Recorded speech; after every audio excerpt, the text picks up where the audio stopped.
Assalamualaikum warahmatullahi wabarakatuh. Alhamdulillahi rabbil alamin. Wabihi nasta'in wa ala umuri dunya waddin. Wassalatu wassalamu ala ashrafil anbiya'i wal mursalin wa ala alihi wa ashabihi wa man tabi'ahum bi ihsanin ila yaumiddin. Amma ba'du fa ya ayyuhal muslimun ittaqullaha haqqa tuqatih wa la tamutunna illa wa antum muslimun. Allahumma 'allimna ma yanfa'una wanfa'na bima 'allamtana. Subhanaka la 'ilma lana illa ma 'allamtana innaka antal alimul hakim. Bersyukur kita kepada Allah SWT pada pagi hari ini kita dapat kembali melanjutkan aktivitas kita dalam keadaan sehat walafiat, dan salawat dan salam untuk junjungan kita Nabi kita Muhammad. Allahumma salli ala sayyidina Muhammad.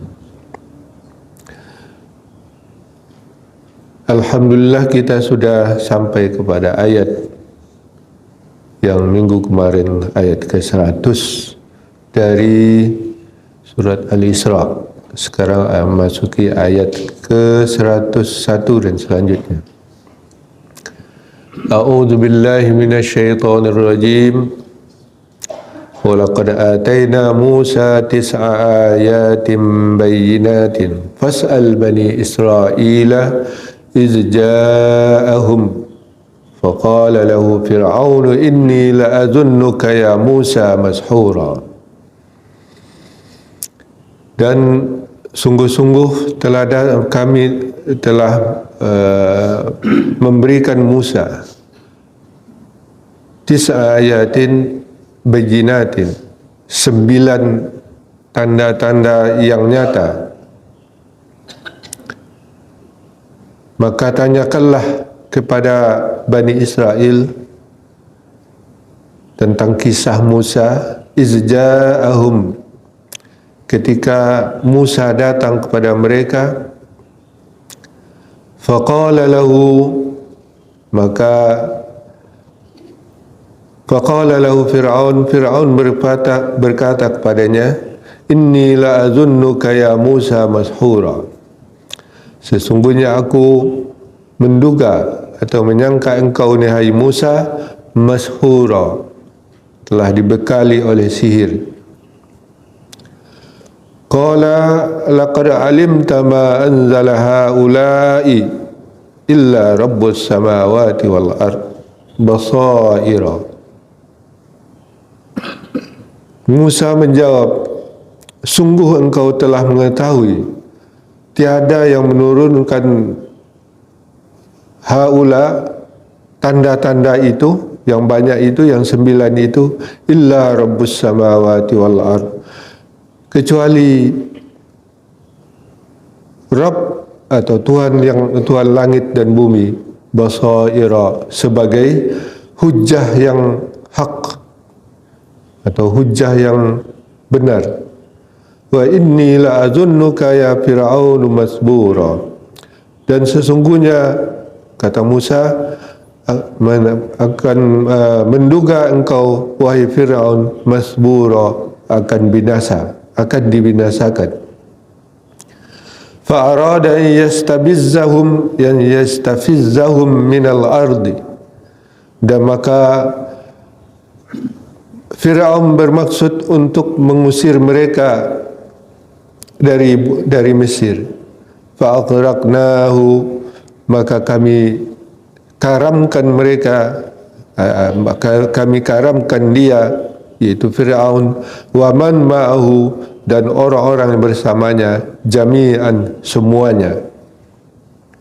Wa qulna min ba'di li bani Israel, dan kami katakan kepada setelah itu kami katakan kepada Bani Israel, uskunul arda, diamlah di negeri itu, fa iza jaa wa'dul akhirah, dan apabila datang janji akhirat, ji'na bikum lafifa, kami datangkan atau kami hadirkan kamu lafifa, semuanya bercampur baur. Ini kisah yang mengingatkan kepada kaum musyrik Mekah yang selalu menuntut juga bukti-bukti kebenaran Rasulullah sallallahu alaihi wasallam. Maka pada ayat ini diingatkan lagi kisah Nabi Musa dengan Firaun. Berapa banyak ayat, tanda-tanda, bukti-bukti, mukjizat yang diturunkan oleh Allah SWT untuk membuktikan kebenaran dakwah Nabi Musa. Tapi akhirnya apa? Mereka, kaum Firaun itu, Firaun dan kaumnya menginginkan mereka musnah di bumi Mesir. Nah, itulah kisah yang dikisahkan pada ayat-ayat ini, dan dinyatakan sudah diberi di sini ayat, 9 tanda bayinat yang nyata, yang terang benderang, disaksikan oleh mata. Ya. Tapi mereka tak beriman juga. Apa yang 9 itu? Ya. Pertama, tongkat. Tongkat ini didapat dari Nabi Syuaib. Dari kata yang lain bukan Nabi Syuaib, tapi pembesar negeri Madian. Namanya Yasrun. Nah, tongkat ini rupanya menjadi tuah bagi Nabi Isa, menjadi mukjizat yang bisa menelan, bisa mengalahkan dan bisa membelah laut dan lain-lain yang digunakan oleh Nabi Musa sebagai bukti kebenaran. Yang kedua, tangan. Tangannya bisa bercahaya putih. Ketika dia masukkan ke kantong, keluar bercahaya dia. Min ghairi su', tapi bukan putih kena cacat. Lalu pulih kembali. Yang ketiga, angin topan. Mereka dilanda oleh angin topan. Didoakan oleh Nabi Musa berhenti topannya. Kemudian yang keempat, belalang. Nah, kalau di sana belalang itu musibah. Kalau pas akan panen datang belalang, habis semua. Tapi ini belalang ini berkali-kali datangnya, sehingga terjadi yang keempat, yaitu kekurangan makanan dan buah-buahan. Kalau habis semuanya kena belalang. Yang keenam, kutu. Ya. Datang kutu dia berjangkit. Ya. Dulu ada musim kita ini dapat juga ulat bulu, di mana ada ulat bulu. Tapi itu sedikit. Kalau kutu di zaman itu sama dengan tuma di zaman Jepang, kata orang. Tuma itu apa? Tumo ya. Ke kain-kain kita itu dihinggapi tuma sehingga orang tu merasa gatal. Tapi kutu ini lebih jahat lagi.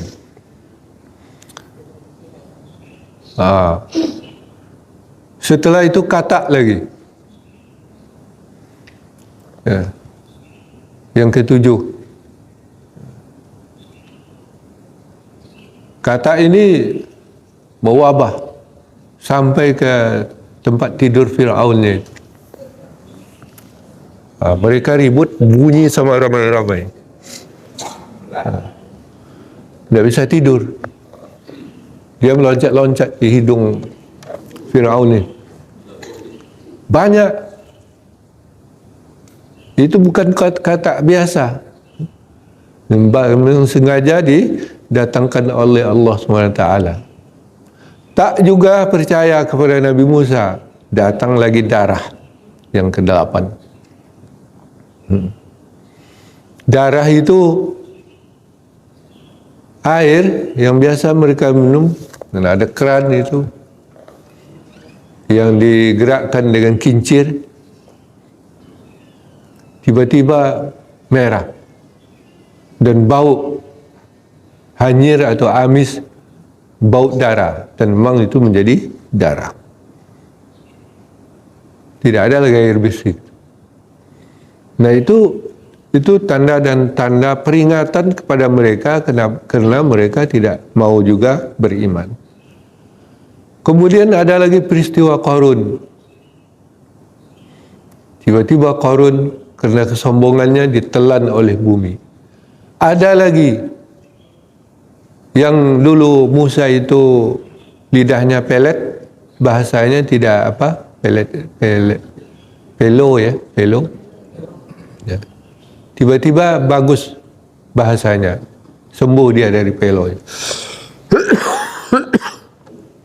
Banyak sekali khusus bagi Bani Israel kata di dalam pelariannya itu, yaitu membelah laut, termasuk. Cuma yang disebut di sini 9 yang monumental yang terkait dengan Fir'aun. Membelah laut itu terkait dengan tongkatnya, termasuk juga menimbulkan mata air di gurun pasir. Dengan memukulkan tongkatnya di batu, maka muncullah 12 mata air. Semacam mukjizat, termasuk turunnya manna dan salwa, ya, seperti yang kita ceritakan dulu. Tapi itu ketika dalam pengusiran. Apakah Firaun dan kaumnya beriman? Tidak. Tidak ada gunanya itu semua.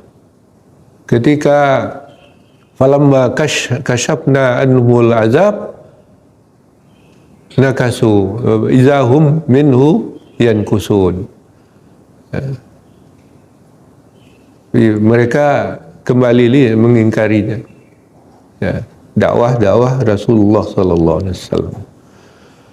Ya, akhirnya mereka fa'arada yastafizzahum minal ard, maka istafazza yastafizzu istifzaz. Makna aslinya itu mengganggu orang sehingga mereka tidak nyaman dan mau pergi. Kebanyakan jumhur mufassirin mengartikan ini mengusir. Tapi mengusir bukan untuk pergi. Mengusir itu untuk dimusnahkan. Sebab kalau mengusir itu kan Bani Israel kan di bawah pimpinan Nabi Musa sudah pergi, dah melarikan diri. Kalau memang hanya sekedar mengusir, kenapa dikejar? Ya. Tujuannya apa dikejar? Kalau ketemu mau dihabisi semuanya, dihabisi. Nah, itu istifzaz. Itu kekejaman Firaun. Di zaman berikutnya ya banyak kekejaman itu. Di zaman Islam kekejaman orang kafir terhadap Muslim banyak terjadi, terutama di Spanyol. Itu yang dilakukan oleh Ratu Isabella II itu. Jangan dilipus-lipus sejarah itu. Ketika kaum muslimin lemah di Spanyol itu, maka datanglah pasukan bertubi-tubi dan bantuan-bantuan dari orang-orang Eropa itu untuk menghancurkan Spanyol. Itu dikuasai oleh kaum muslimin. Maka terkepunglah kaum muslimin, baik yang penduduk asli maupun yang Arab, keturunan Arab yang datang ke mereka, yang selama ini duduk dengan nyaman, baik yang Kristen maupun yang Islam, tidak ada masalah. Dibiarkan mereka hidup berdampingan dengan aman. Setelah dikuasai oleh Ratu Isabella, ada hanya dua pilihan. Dua pilihan yang tidak ada yang ketiga. Pertama masuk Kristen, kalau tidak dibunuh. Tidak ada pilihan ketiga supaya keluar gitu, pergi, tidak ada. Nah, kalau ada yang keluar itu ada keluar karena lolos dari kepungan, habis semua, tidak ada tinggal tersisa sedikit pun kaum muslimin di sana. Al-Hamra, itu yang monumen kaum muslimin di sana dijadikan kembali menjadi gereja. Zaman kita ini juga banyak yang dilakukan. Terakhir di Rohingya, di Myanmar. Mereka tidak suka tinggal di negeri mereka sendiri. Negeri itu negeri nenek moyang mereka, sejak dulu-dulu mereka sudah tinggal di situ. Bukan imigran mereka, penduduk asli, cuma mereka beragama Islam. Tapi oleh orang-orang di situ tidak disukai dan mereka pun diusir dan dianiaya dan dibunuh. Ya, itulah yang banyak mengungsi ke negeri lain, termasuk ke Indonesia. Itu adalah tipe-tipe Firaun, ya, yang tidak menerima kebenaran dan tidak menerima, tidak mengakomodasi perbedaan-perbedaan. Ya. Ya, banyak Firaun di zaman sekarang juga akan ada. Ya. Itulah peringatan yang diingatkan oleh Allah kepada kita, ya, supaya kita tidak melupakan sejarah. Dan kadang-kadang orang lupa, kaum muslimin tidak ada yang pernah membasmi orang, keturunan orang sampai habis. Tidak ada, belum pernah. Dalam sejarah Islam, sejak masa Nabi sampai masa sahabat, mana kaum yang dibasmi habis? Tidak ada. Ya, tapi di zaman ini kaum muslimin, orang-orang yang beriman selalu juga dituduh sebagai apa? Sebagai yang membawa kerusakan itu. Jadi sejarah yang seperti itu perlu diingatkan oleh Allah SWT. Ya. Kalau ada kaum muslimin yang ingin membasmi orang semua, itu bukan kaum muslimin, bukan ajaran Islam. Ya, ada ajaran-ajaran yang itu ada darul harb, darussalam, ya, itu pembahagian kalau memang dalam kondisi perang, ada pernyataan perang dari satu bangsa ke bangsa yang lain. Ya, dalam konteks ini di zaman Nabi, ya, ada masa perang itu. Kita juga mengalami masa perang, ya, tapi perang melalui penjajah. Tapi memerangi negeri lain untuk ditaklukkan, ya, kalau Indonesia ada juga timur dulu kan, tapi lepas juga akhirnya. Ya. Dan juga tidak dibasmi mereka. Kan mereka sejahtera di bawah pemerintahan, taruhlah Indonesia gitu. Timur itu ya berkembang dan maju. Justru setelah mandiri sekarang, merdeka, menjadi negara yang paling miskin di dunia. Ya. Ya, termasuk negara-negara miskin di dunia. Untuk menjadi peringatan bagi kita, ya, supaya kita hidup berdampingan dengan damai, ya, tidak meniru sifat-sifat Firaun yang seperti itu. Ya, wallahu a'lam bishawab. Kalau ada yang kita bahas pagi ini, silakan. Yep. Ini kan berhadapan dengan Bani Israel. Dan di ayat 103 ini Fir'aun bersama pengikutnya sudah ditenggelamkan. Jadi bangsa Yahudi yang sekarang ini apakah berasal dari keturunan Bani Israel atau dari golongan Israel? Ya, bangsa Yahudi sekarang ini kayak keturunan. Ya, mungkin ada juga yang asli nasabnya gitu kepada 12 salah seorang 12 dari anak Nabi Yaqub ini. Tapi karena mereka sudah berasimilasi, bercampur baur karena mereka ditempatkan atau mengungsi di zaman Romawi.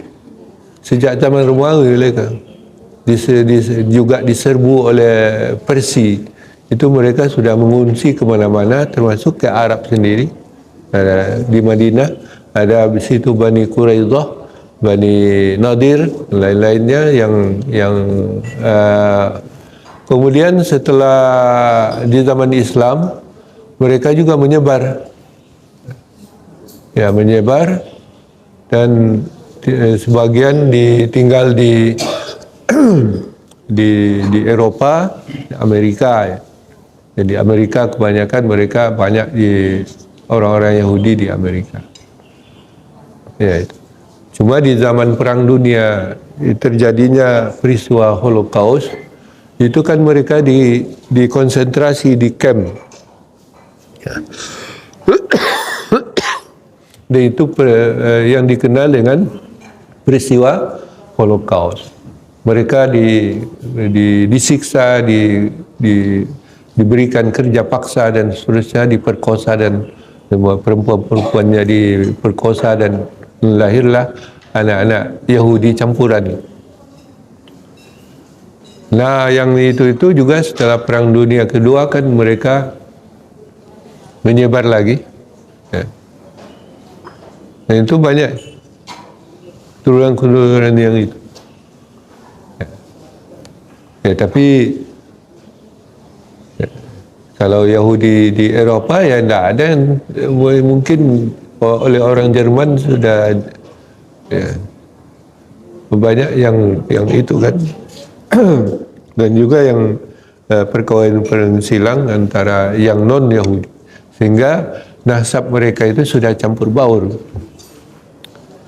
Ya, tapi berapa itu kita nggak tahu. Tidak ada pula mungkin yang meneliti kan berapa persen yang asli Yahudi nasabnya itu ke yang bersih nasabnya bin Sanu sampai ke bin Yusuf bin Yakub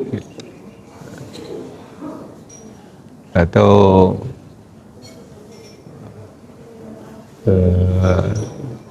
Yahuda dan 12 anak Nabi Yaqub ini.